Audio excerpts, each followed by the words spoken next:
You made it. Try and stay on this side for a while. Let's go see your girlfriend. 5 years ago, you got yourself sent to prison. What was I supposed to do? Wait? I'm sorry. I love you! How do you like that? Let's go! Yo! Henry! What? You said I'd have my own room. Look, this is Spencer. Spencer, this is Hawk. You two are gonna be roommates. Spenser Confidential, the brand new Netflix film with the team up once again. I think this is the fifth collaboration between the director Peter Berg and Mark Wahlberg. And they had done Lone Survivor, Paisley's Day, Deepwater Horizon. They did Mile 22, which didn't. That was like out of the four, that was the weakest out of the bunch. And now we got this Netflix movie. And I checked it out. I just saw the movie 5 minutes ago. And I will say this movie, whoo, God, this movie is a hard movie to watch. Because here's the thing, like the premise of the movie itself is actually really interesting. It's a good, like, okay, you got Mark Wahlberg, who plays a ex-cop who just came out of prison, and while he's trying to rededicate, basically trying to fix up his life and trying to have a fresh new start, all these killings of cops have been all over the news, and one of them are getting framed for being a dirty cop. Mark Wahlberg's character Spenser is like, I knew that guy. He wasn't dirty. Something's going on. So he's basically doing his own investigation on it. And in the first 3 minutes of the investigation, I'm on board. I'm intrigued. I'm interested in how things are going, and all that. But the big thing about this movie is the editing. The editing is all over the place. That makes this movie so jumbled. And like they're doing the whole thing of like 2 things that are happening at once and trying to mush the things, and like Mark Maron's character shows up, and I'm like, wait, where was this transition?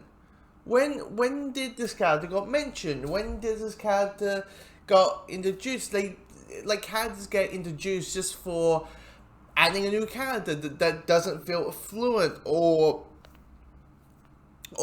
a gag in any way. There's some action in it, but the thing about the action is it's very quick cut. It's not shaky cam, but it's very quick cut. To the point, there's some points in when it comes to the action scenes where you're like, what am I looking at? I can't really see what's happening. It's too quick. It's like 1 second, that kind of thing. The dialogue can be cringeworthy at times. There's these FBI agents, and character-wise, they're dreadful. I mean, you got the serious one who's like, we got better fists to fight. And I'm like, who says that? Who says we have better fists to fight these days? Like, really? We're going for all the cliche lines to go through. That's the one that we're going through. Okay, better fists to fight. But then you got this other one who's like, oh, we can get like this very cartoony, very out there character that you're like, oh my lord, you are dreadful. Like, even the actor-wise is dreadful, just as itself. There's scenes in this movie that are completely unnecessary. I mean, you have, and sometimes bad characters because of certain scenes. Like, you got Spencer's ex-girlfriend, wife, ex-partner, and she's all about, I don't want to see you again. I don't want to see you again. Guess what happens? They accidentally bump each other in a restaurant. He goes to the toilet to take a whiz. She follows him, locks the door, and insert unneeded sex scene. Which I was, and then she goes like, she's like, let me fix my blouse, but play with moves a bit.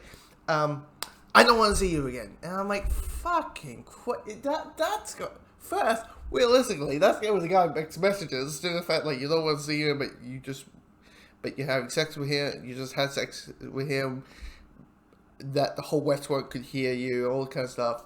There's a couple action scenes where are needed. There's a scene where he gets Spenser gets chased by a fucking guard dog, and I'm like, why is this here? This is so cartoony and doesn't fit. There's a scene, there's a fight scene between the good guy and the bad guy, and the bad guys are so, definitely the main one is so fucking cartoony and so over the top that there's no sense of groundness towards it. Oh my lord, this movie is dreadful. The performances of Mark Wahlberg is good. What was it? Denksum Dukes, who played Abaku in Black Panther, Infinity War, in the Marvel films.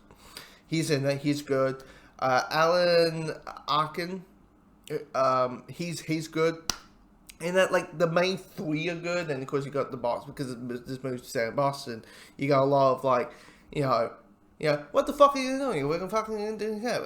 You're fucking insane. You're fucking up. Well, of course, what do you think? I'm gonna buy you a fucking lobster. All that kind of stuff. But again, back to the villains. There's the hero of that, but it felt the final fight scene was like, you know what? Before I arrest you, let's have a final showdown. I'm like,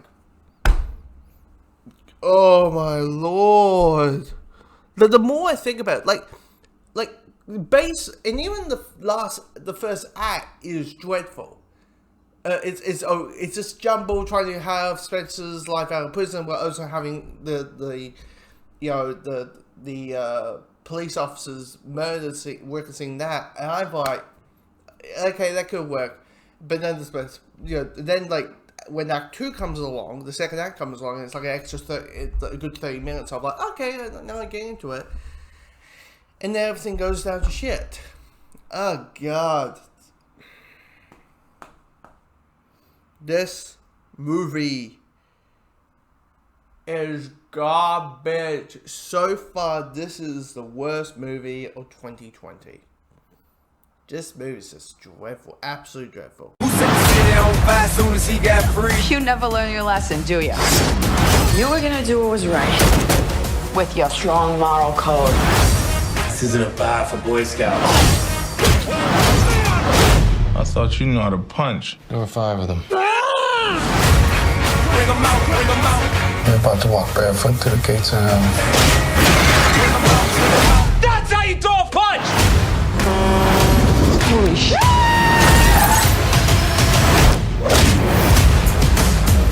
You got 2 grown men running around playing Batman, Robin, and Alfred over here. Go for me, Alfred. Hey.